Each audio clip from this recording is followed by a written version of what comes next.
Alors, donc, je vais me présenter. Je suis donc Hélène Bourg. Je suis présidente d'une association qui s'appelle la Marche des Amazones.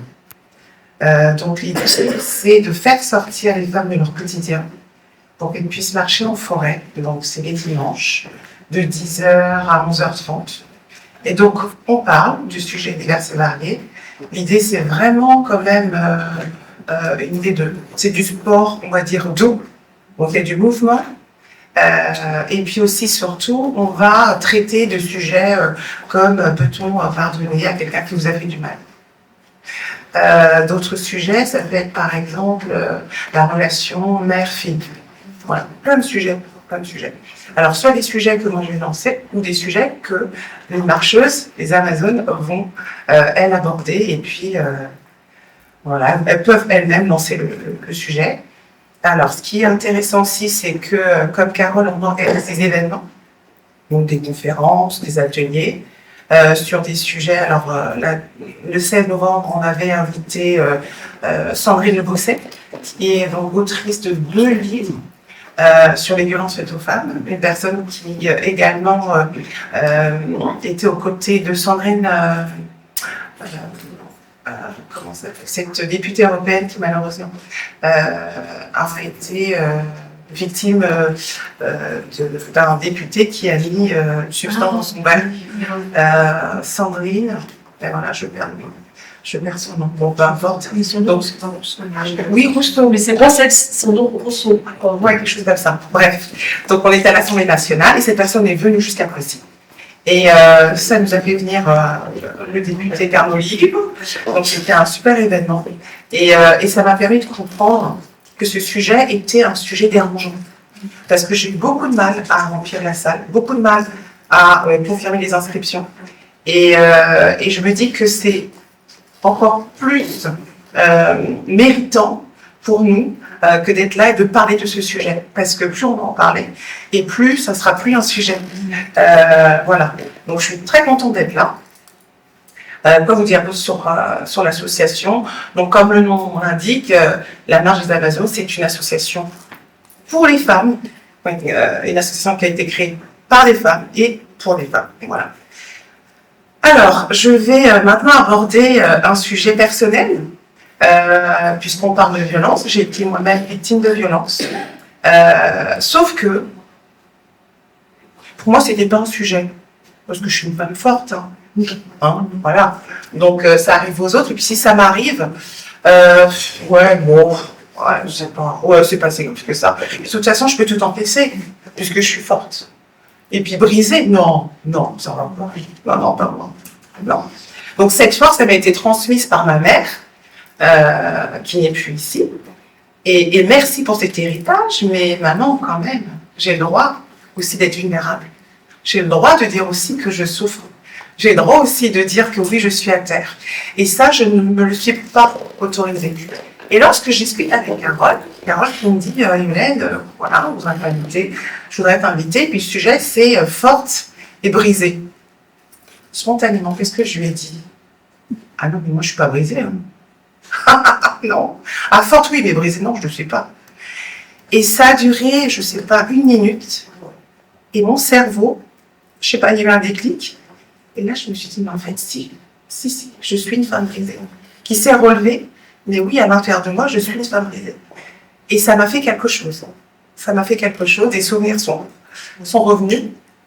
Et le souvenir qui est revenu, que j'ai vraiment en tête et qui ne partira jamais, je pense, de ma tête, c'est le jour où cet homme a pris un couteau et l'a planté dans la table, en me regardant droit dans les yeux.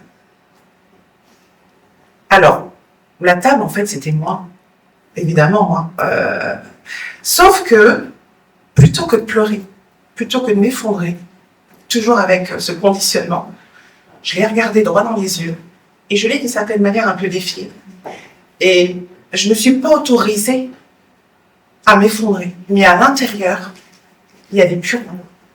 Mais en façade, j'étais digne, d'accord? Et finalement, mon corps a répondu à cette violence. Et heureusement pour moi, j'ai déclenché ce qu'on appelle une maladie auto-immune. c'est mon corps en fait qui s'attaque lui-même. Et un matin, je peux plus marcher. J'ai un genou qui est complètement comme si j'étais tombée avant la veille, et il est plié, et je pouvais toucher mon genou, et je sentais la chaleur. Donc c'est une inflammation. Et c'est comme si, justement, vous allez comprendre l'image, on prenait une tige en fer chaude et qu'on la mettait dans mon genou, tellement la douleur était aiguë. Et donc ça m'a fait penser à lorsque une émotion n'est pas comment je pourrais dire ça, accueillie, eh bien le corps, lui, par contre, il a eu l'information et lui peut manifester peut-être 1 an, 2 ans, 3 ans après. Vous dites ? Il faut que ça sorte. Il faut que ça sorte, il faut que ça sorte.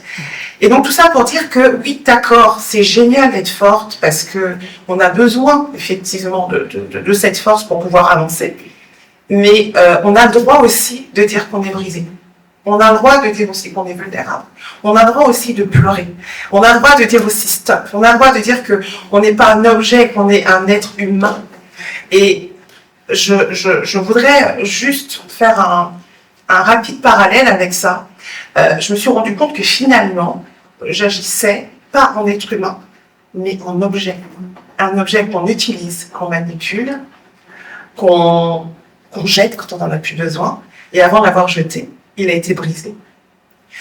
Et aujourd'hui, si j'accompagne les femmes sur ce chemin, justement, de reprendre leur pouvoir, je prends cet exemple qui est dur, hein. Enfin, je ne sais pas ce que vous en pensez, en tout cas pour moi, ça a été dur de me dire, attends, mais comment ça, je me prends pour un objet? Mais bien sûr. Bien sûr. Et donc cet homme a répondu à ça. Je ne suis pas en train d'excuser ce qu'il a fait. Je suis en train de comprendre que j'ai fait rentrer cette personne dans ma vie parce que j'avais une valeur de moi qui était voilà, à ce niveau-là. Et lorsque j'ai pris conscience de ça, je suis allée voir un psychologue, je suis allée voir un thérapeute, je suis allée voir... Voilà, j'ai eu tout un chemin de reconstruction pour aujourd'hui être présidente d'une association. J'ai créé plusieurs entreprises et je n'ai pas honte de dire que ma situation n'a pas toujours été celle-ci et que je suis passée par des hauts et par des bas et j'ai le droit aujourd'hui de dire que oui, je suis un être humain, je suis forte, mais je suis avant tout une femme qui était bloquée. Et je pense que c'est aussi ma force. Alors, qu'est-ce que je pourrais dire d'autre? Je ne sais pas si j'ai encore le temps de parler. J'ai encore un peu de temps de parler ou pas? Oui. Ok. Alors, pour la petite histoire, je me rends compte aussi que rien n'arrive par hasard. Parce que la marche des Amazones, je ne me suis pas levée un matin en disant j'ai créé cette association. Alors, pas du tout. Pour vous dire la vérité, on a fondé cette association à 2 personnes. Et donc oui, j'avais en tête de vouloir faire quelque chose. Oui, pour les femmes, ça c'est vrai. Et donc cette personne me parle, Catherine pour la nommer, ah ce serait bien qu'on fasse un truc et tout, qu'on ait des femmes, et puis on est à un café en terrasse, il faisait beau, c'était le juillet. Et puis je lui dis ok, ouais, pourquoi pas, moi je te préviens, moi je veux pas être présidente. Moi je vais aider, mais hors de question. Et puis je lui dis oui, alors attends, on va l'appeler comment cette association? Je me tourne, donc face à moi, il y a donc une librairie, et il se trouve qu'il y a un écrivain qui est en train de faire une dédicace. Et il y a une affiche, et sur cette affiche, c'est marqué là, les 5 Amazones. Ah, ça fait une petite. J'ai dit, tiens, et pourquoi pas les Amazones? Ah ouais, t'as raison, c'est cool.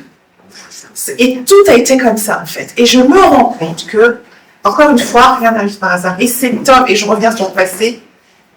Je n'ai aucun regret de ce qui s'est passé. Et je me dis que si cet homme est venu dans ma vie, c'est pour quelque chose. Pour que je traverse ça et pour qu'aujourd'hui, je puisse en témoigner avec vous. Avec évidemment, au fond de moi, je suis chargée de tout ça. Évidemment, parce que mon corps, il a bien brisé. Voilà, ok. Mais grâce à ça, c'est comme si je suis en train de renaître au travers de cette association. Et donc, je ne suis pas dans la revendication, je ne suis pas dans la colère, je suis dans... Comment je pourrais dire ça? Transmettre la force. Comment? Dans une transmission. Une transmission. Et comme si finalement cette force, à un moment donné, elle m'a brûlé à l'intérieur, parce qu'on peut même associer cette force à un feu. Et ce feu maintenant, il brûle plus maintenant. Il va réchauffer les autres. Et ces autres, ce sont des femmes que j'accompagne. Et je vais quand même pas dire merci d'avoir été brisée, mais j'ai envie de dire merci à la vie de m'avoir permis de me relever et de maintenant prendre du recul par rapport à ce qui m'est arrivé et de passer à autre chose. Voilà. Merci.